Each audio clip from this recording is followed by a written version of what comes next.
అందరికీ నమస్తే. రాజకీయం, సినిమా, గమ్మత్ ఇచ్చంత్రాలు, వైరల్ అవుతున్న వీడియోలు ఇట్లా తీరు వార్తలతోని మన మైక్ టీ ముచ్చులు తయారుగున్నాయి. చెల్లో సుషదం పాన్రే పొద్దుగాల ఆఫీస్కి పోదామని బస్ కోసం ఎదురు చూస్తే పోగమానంగా రాలేదు బస్సులు. సరే ఇక ఆటోలనైనా పోదామని అడిగితే అప్పుడు తీసుకునే కిరాయి కంటే ఇంకో 50 ఎక్కువ అడిగిండ్రు. అరే ఈందే డ్రైవర్ అన్న ఏకంగా 50 రూపాయలు ఎక్కువ ఎందుకే అంటే ఆటో ఎక్కితే ఎక్కువ లేకుంటే నడిచిపో అని ఇంకోవాలని ఎక్కించుకొని పోయిండు. ఎందుకు ఒక్క పూటల మొత్తం మారిపోయిందని ఆలోచన చేస్తే ఇగో గీ ముచ్చట తెలిసింది. అరెరెరే ఏందిది? దేశంలో పెట్రోలు డీజిల్ గ్యాస్ కరువు వచ్చినట్టే కొడుతున్నది కదా. పట్నంలో ఏ బంకు కాడికి పోయినా గిదే సీన్ రిపీట్ అవుతున్నది. కిలోమీటర్ల కొద్ది కార్లు బండ్లు ఆటోలు లైన్లు కట్టినాయి. ఇరాన్ ఇజ్రాయెల్ యుద్ధంతో మన దేశానికి రావాల్సిన ఆయిల్ వచ్చుడు బంద్ అయింది. హార్మోస్ జలసంధి కాడ ఇరాన్ దేశం ఇనుపకం చేసినట్టు కట్టడి చేస్తున్నది. దాంతో మన దేశంలో నిజంగానే పెట్రోలు డీజిల్ గ్యాస్ కరువు వచ్చిందో లేకుంటే ముందు పెట్రోలు డీజిల్ గ్యాస్ దొరకదని ఎవరైనా పుకార్లు కొట్టించిండ్రో తెలియదు కానీ జనం మొత్తం బంకుల ముంగట బార్లు తీరిండ్రు. దర్శనానికి పోయిన వాళ్ళు దేవుని చూసేదానికి ఎంత తిప్పలైనా పడ్డట్టు లైన్లలో ఓపికతో నిలబడ్డరు. గొట్టం పెట్టి ఆయిల్ పోసే కాడికి పోయినోళ్ళు ఎవరైనా ఫుల్ ట్యాంక్ చేయించుకోకుంటూ ఊకుంటలేరు. ఏమో ముందు పెట్రోల్ లేకుంటే ఏడ జావాలే ఎంతకంత తిప్పల పడాలి. దీపం ఉన్నప్పుడే ఇల్లు చక్కదిద్దుకోవాలన్నట్టు ఛాన్స్ ఉన్నప్పుడే మరింత ఆయిల్ కొంటున్నారు. ఒకళ్ళని చూసి ఇంకొకరు అన్నట్టు ఎగబడిపోతున్నారు పబ్లిక్. గంటల కమానం గ్యాస్ కోసం ఆటోలు లైన్లు కట్టినాయి. ఇక కొంతమంది అయితే బండ్లల్లో ఆటోలల్లో ఫుల్ ట్యాంక్ చేయించుకున్న 20-30 లీటర్ల క్యాన్లు తెచ్చుకొని నింపుకొని పోతున్నారు. ఆటోలు బండ్లు రోడ్ల మీద లైన్లు కట్టే వరకు ఫుల్ ట్రాఫిక్ జామ్ అయింది పట్టణాల పొంటి. అబ్బా దేశంలో గిట్ల అయిపోయాయి కదరా పరిస్థితి అని కొంతమంది కోపం చేస్తే ఇంకొంతమంది మోడీ ప్రధానమంత్రి అయినాక బ్యాంకుల ముందు పెట్రోల్ బంకుల ముందు లైన్లు కట్టిస్తున్నాడు అని జోకులు వేసుకుంటున్నారు. ఇక్కడ పరిస్థితి ఇట్లుంటే మన దేశానికి గ్యాస్ను మోసుకొచ్చే జగ్ వసంత్ పైన్ గ్యాస్ అనే 2 నౌకలు హర్ముజ్ జలసంధిని దాటి వస్తున్నాయి. మరి అవి వస్తే ఆ గ్యాస్ దేశానికి ఎన్ని రోజుల వరకు వస్తుందో ఏమో. అటు నుంచి నౌకలు వస్తున్నాయి. మోడీ సార్ ఏమో మనకు సరిపోని గ్యాస్ ఉన్నది పెట్రోల్ ఉన్నది ఎవరు రంది వాడొద్దు అన్నట్టు చెప్తున్నాడు. పబ్లిక్ ఏమో గిట్లా ఎగబడుతున్నారు. సరిపోను సరుకుంటే గింత ఇబ్బంది ఎందుకు వస్తుంది. ఇట్లనే ఒక 2 రోజులు ఉంటే పెట్రోల్ బంకులు నో స్టాక్ అనే బోర్డులు పెట్టి మూసేసే కథ అవుతుంది కావచ్చు. అందుకే జనాలు జాగ్రత్త పడుతున్నారు కావచ్చు.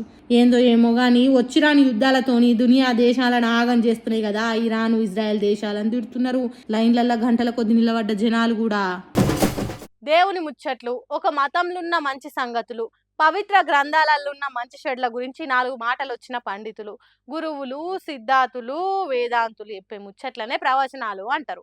వాళ్ళు చెప్పే మాటలు 10 మంది మేలు కోరుతాయి, సమాజానికి బాగు చేసేదానికి పనికొస్తాయి, చాలా మంది సన్మార్గంలో నడిచేటట్టు చేస్తాయి. కానీ ఈ కాలం పండితులు వాళ్ళకే మొత్తం తెలుసు అన్నట్టు నోటికి వచ్చింది వాగుతున్నారు. లోకంలో ఏం జరుగుతున్నదో తెలియకుండా లొడా వాగుతున్నారు. అయ్యా గరికపాటి గారు, జపాన్ దేశంలో బడి పిల్లలకు ఎసొంటి తిండి పెడుతున్నారు చూడుండ్రి గురువు గారు. ఈ వీడియో చూపించడానికే మాకేం మోమాటం లేదు పండితులు గారు. మన కాడ గుడ్డు పెడితేనే శోభనం కొడుకుల తీరుగా పిల్లలు మంచం ఎక్కి కూర్చుంటే జపాన్ దేశంలో పిల్లలకు మటన్ చికెన్ పెడుతున్నారు. మరి వీళ్ళేం కావాలి? గరికపాటి గారు శోభనం కొడుకు కంటే ఇంకింత ఎక్కువనే కావాలి కదా పంతులు గారు. కానీ జపాన్ దేశంలో పెడుతున్న తిండి తిన్న పిల్లలు శాస్త్రవేత్తలు అవుతున్నారు. ప్రపంచానికి పాఠాలు నేర్పుతున్నారు. ఒక్క గుడ్డే కాదు పంచభక్ష పరమణాలు పెడుతున్నారు. అది కూడా ఎంత పద్ధతిగా పెడుతున్నారో చూడుండ్రి. అయినా పౌష్టికాహారం లేక దేశంలో ఎంతమంది పిల్లలు రోగాల పాలవుతున్నారో శుభ్రంగా నెయ్యేసుకొని తినే మీకు తెలిసే ఛాన్స్ ఎక్కడిది. కానీ పంతులు గారు, నీ 2 కొడుకులల్లా ఒక్కలకు గురజాడ అని పేరు పెట్టినావు కదా. ఆ గురజాడ రాసిన తిండి కలిగితే కండగలదోయ్ కండ కలవాడే మనిషోయ్ అనే పద్యం చదవలేదా? చదివిన మతిల లేదా? ఉన్నా మతి తప్పినవా? నీ ఎకిలి మాటలు బడుగు జీవుల బతుకులను ఎక్కిరిచ్చే మాటలు ఎప్పుడు మర్చిపోతారు సారు? మన దేశంలో మధ్యాహ్నం బువ్వతో పాటు పెట్టే గుడ్డు తిన్న పిల్లలకు ఎన్ని పోషకాలు అందుతున్నాయో తెలుసా? అవేం తెలియదు కానీ లొట్టి మీద కాకోలే లొడా వాగాలి. సభకొచ్చిన వాళ్ళతోని సప్పట్లు కొట్టించుకోవాలి. కడుపు నిండా తిండి పెడితే దేశానికి ఆరోగ్యవంతమైన సమాజం తయారైతుందనే సోయిలేని మాటలు మాట్లాడితే ఎట్లా సారు? చదువుకునేటోళ్లకు తిండి పెడితే రేపటి పౌరులైతారు, దేశానికి పనికొస్తారు. కానీ మీ అసోంటి పని పాట లేనోళ్లకు నోటికి ఏదొస్తే అది మాట్లాడేటోళ్లకు తిండి పెడితే సోంబేరీలు అవుతారు. అయినా గుడ్డు తింటే శోభనం కొడుకులైతే ఈ దునియాల సంవత్సరం నిండిన బుడ్డోడు 100 ఏండ్లు దాటిన పండు ముసలోళ్ళు కూడా గుడ్లు తింటాండ్రు. వాళ్ళంతా శోభనం కొడుకులే అవుతారా? వచ్చిన అని మాటలు మాట్లాడి నెత్తి సొట్లు పడేటట్టు పబ్లిక్ తోని మొట్టికాయలు తినకుండా ఎట్లా మాట్లాడాలనో నేర్చుకోండి. ఎక్కడికన్నా క్లాసులకు పోయొచ్చి మళ్ళా ఫ్రెష్గా ప్రవచనాలు మొదలు పెట్టుండ్రి. అట్లా కూడా కాకుంటే దునియా దేశాలలో చదువుకునే పిల్లలకు ఎసొంటి తిండి పెడుతున్నారో చూసి జరంత లోక జ్ఞానం పెంచుకొని మాట్లాడుండ్రు అని అంటుర్రు. జపాన్ దేశంలో పిల్లలకు పెట్టే తిండి వీడియోలను చూసిన పబ్లిక్ చేతులు కాలినాక ఆకులు పట్టుకుంటే ఏం లాభము అనే సామెత ఉంటది లోకం మీద. కానీ కాంగ్రెస్ పార్టీలు చేతులు కాలి పొక్కులు వచ్చి చితికి పుండై షీములు గారుతుంటే అప్పుడు ఆకులు పట్టుకునే పని ముంగటేసుకున్నారట. ఏ ముచ్చట గురించి నేను మాట్లాడుతున్నా అంటే Jagtial Congress party senior leader ఉన్నాడుగా జీవన్ రెడ్డి సార్ ముచ్చట.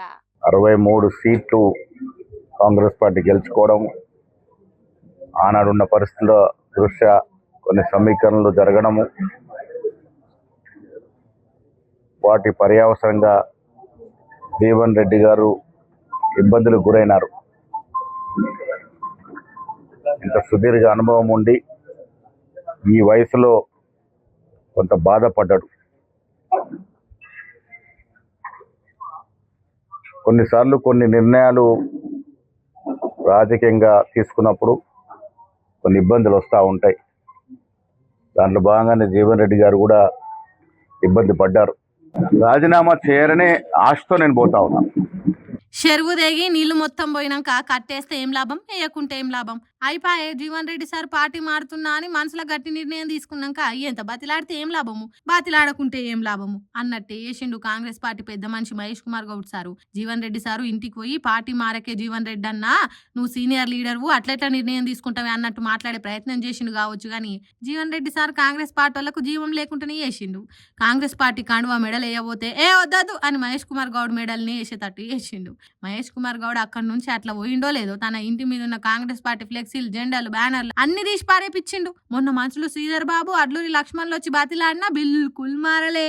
ఇప్పుడు పిసిసి అధ్యక్షుడు వచ్చి అడిగితే ఏకంగా ఫ్లెక్సీలే తీసేయించిండు. మరి ఎంతకని ఓపిక పడతాడు చెప్పుండ్రి. అరే ప్రతిపక్ష పార్టీలను కూడా అంత తిప్పల పెట్టారు కావచ్చు. జీవన్ రెడ్డి సార్ ను గంతగానం బాధ పెట్టిండ్రు. 40 ఏళ్ల నుంచి పార్టీని పట్టుకుని దానిలాడిండ్రు. అసొంటి మనిషి మనసులో పట్టకుండా చేసిండ్రు. ఓ తీరుగా చెప్పాలంటే కాలేజీలలో ర్యాగింగ్ చేసినంత పని చేసిండ్రు కాంగ్రెస్ పార్టీలు. తన మీదనే పోటీ చేసి గెలిచిన బీఆర్ఎస్ ఎమ్మెల్యేలను కాంగ్రెస్ పార్టీలో చేర్పించుకున్నారు. మొన్న మున్సిపాలిటీ ఎన్నికలలో కాంగ్రెస్ పార్టీ క్యాండిడేట్లను నిలబెట్టే అధికారము బీఆర్ఎస్ ఎమ్మెల్యే సంజయ్కి ఇచ్చిండ్రు. స్పీకర్ సారు సంజయ్ బీఆర్ఎస్ పార్టీలోనే ఉన్నాడని చెప్పిన కాంగ్రెస్ పార్టీ కార్యాలకు పెద్ద మనిషిని చేస్తారు. అది ఎంత బాధ కలిగిస్తుంది ఏం కథ. అంత చేసి 10 మందిలో జుట్టు పట్టి కొట్టి సాటుంగొచ్చి కాలు పట్టుకుంటామన్నట్టు ఇప్పుడు ఇంటికి వచ్చి మాట్లాడితే ఏం లాభం? ఆల్రెడీ నిర్ణయం తీసుకున్నాడు, అన్ని మాట్లాడుకున్నాడు. తీరా గీత దాటి పోతున్నప్పుడు వచ్చి స్టాప్ అనే దానికి ఏమన్నా స్టాచ్యూ గో అనే చిన్నపిల్లల ఆటనా?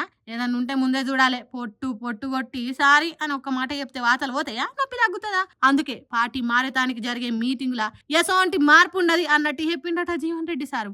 ఆయన 40 ఏండ్ల నుంచి పార్టీని పట్టుకొని ఉన్న సీనియర్ లీడర్ వాయన నిజంగా కాంగ్రెస్ పార్టీలకు ముందు చూపు లేదు, ఓ పద్ధతి పాడలేదని తిట్టుకుంటున్నారట జగిత్యాల జిల్లా కాంగ్రెస్ పార్టీ కార్యకర్తలు. మహేష్ గౌడ్ పోంగానే బయటికి వచ్చి రేపటి సమావేశం యథావిధిగా కొనసాగుతుందని చెప్పిండు జీవన్ రెడ్డి సారు. అట్లుంది, మరి ఏం చేస్తాం?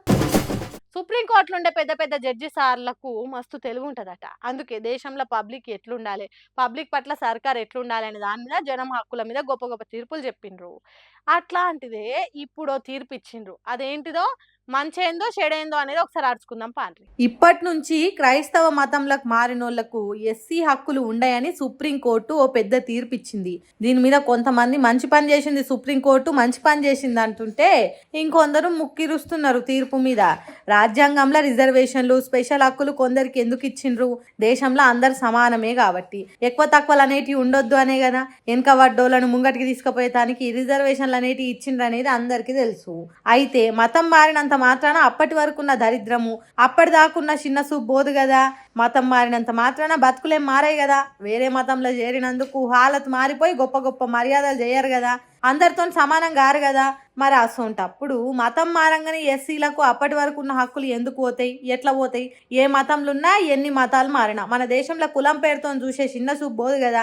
అసొంటప్పుడు హక్కులు ఎందుకు పోతాయి అన్నట్టు కొంతమంది గట్టిగానే మాట్లాడుతున్నారు. వాళ్ళు అట్లా మాట్లాడుతున్నారు కానీ ఏపీ హైకోర్టు మాత్రం క్రిస్టియన్ మతంలో కులాలు ఉండయి కాబట్టి వాళ్ళను తక్కువ ఎక్కువ చూసే ఛాన్స్ లేదు కాబట్టి ఎస్సీ హక్కులు ఉన్నాయి అన్నట్టు తీర్పు ఇచ్చింది అప్పట్లో. హాగో అదే తీర్పును ఇప్పుడు సుప్రీంకోర్టు ఇచ్చింది. అయితే కోర్టులో చేసే వాదనలకు అది రైటే అనిపిస్తుంది కావచ్చు కావచ్చు కానీ ఎస్సీ వర్గంలో నుంచి వేరే మతంలో చేరిన వాళ్ళకి తెలుసు కులం పేరుతోని తక్కువ ఎక్కువ చూస్తున్నారా చూస్తలేరా అనేది. ఈ దేశంలో కులం ఉన్నంత కాలం తక్కువ ఎక్కువలు అనేటివి ఉంటాయి. ఎన్ని మతాలు మారినా వివక్ష మాత్రం మారది. కాబట్టి ఇటువంటి తీర్పులు వెనకబడ్డోలను ఇంకింత వెనకకు నెట్టేసినట్టే అవుతుంది అన్నట్టు మాట్లాడుతురట సుప్రీంకోర్టు తీర్పిన్నోళ్ళు కూడా.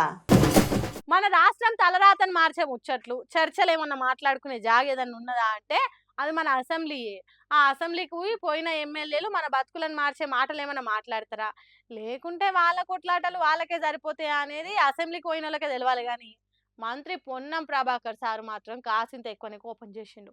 యాక్టింగ్ చేసి మరి బీజేపీ పార్టీ వాళ్ళ పరువు తీసినంత పని చేసిండు. అది ఎట్లనో ఒకసారి చూడండి. కేంద్ర విద్యాలయాలు రాలే, నవోదయ విద్యాలయాలు రాలే, కేంద్ర ప్రభుత్వం నుంచి రావాల్సిన అనేక ప్రత్యేక నిధులు పక్క ఆంధ్ర రాష్ట్రం తీసుకుపోతుంటే ప్రేక్షకుల్లాగా చిన్న బాలుడు ముద్దుపప్పు తిని కూర్చున్నట్టుగా కూర్చుంటారు. వీళ్ళు మాట్లాడితే ఎట్లా అధ్యక్ష? ఏంది సారు అంత మాట అంటారు? ఒక్కసారే ముద్దపప్పు తిన్నోళ్ళ తిరగ కూస్తున్నారు బీజేపీ ఎమ్మెల్యేలు అంటే ఫీల్ కాదా సార్? వాళ్ళు నవోదయాలు రాకపోవచ్చు, కేంద్రీయ విద్యాలయాలు రాకపోవచ్చు, సెంట్రల్ సర్కార్ నుంచి రావాల్సిన నిధులు ఆంధ్రప్రదేశ్కు పోయినాయి కావచ్చు, తెలంగాణలో ఉన్న ఏ ఒక్క ప్రాజెక్టుకు జాతీయ హోదా తీసుకురాకపోవచ్చు, మన రాష్ట్రానికి రావాల్సిన ఐటీఐఆర్ గుజరాత్ రాష్ట్రానికి పోయిందే కావచ్చు, తెలంగాణ నుంచే కేంద్రానికి పన్నుల రూపంలో ఎక్కువ నిధులు పోతున్నాయి కావచ్చు. ఆయంత మాత్రాన వాళ్ళని ముద్దపప్పు తిన్న చిన్నపిల్లలు తిరగ కూస్తున్నారని ఎట్లా అంటారు సారు? పాపం ఎంత ఫీల్ అవుతున్నారో ఏమో. చంద్రబాబు సెంటర్ సర్కార్లో చక్రం తిప్పుతుండే, తనని కాదని బీజేపీ పార్టీ ఏం చెయ్యలేదాయే. అట్లా అని తెలంగాణకు నిధులు తీసుకొచ్చేదాన్ని కొట్లాడలేరు. కక్కలేక మింగలేక ఉన్నోళ్ళను ఒక్కసారి ముద్దపప్పు తిన్నోళ్ళ తీరుగా కూర్చున్నారనే వరకు ఎంత బాధపడుతున్నారో ఏమో. మంత్రి గారు మీకు ఇది న్యాయం కాదు sir. Ponnam Prabhakar sir BJP పార్టీలను అట్లా అనుకుంటూ ఉండాల్సింది కదా. పాపం బీజేపీ ఎమ్మెల్యేలు. చూసిరానిలా నేను పట్టుకొచ్చిన ముచ్చట్లు ఎట్లున్నాయో ఇంకిన్ని ముచ్చట్లతోటి మళ్ళీ కలుద్దాం. అప్పటిదాకా చూస్తూనే ఉండు మన మైక్ టీవీ ముచ్చట్లు.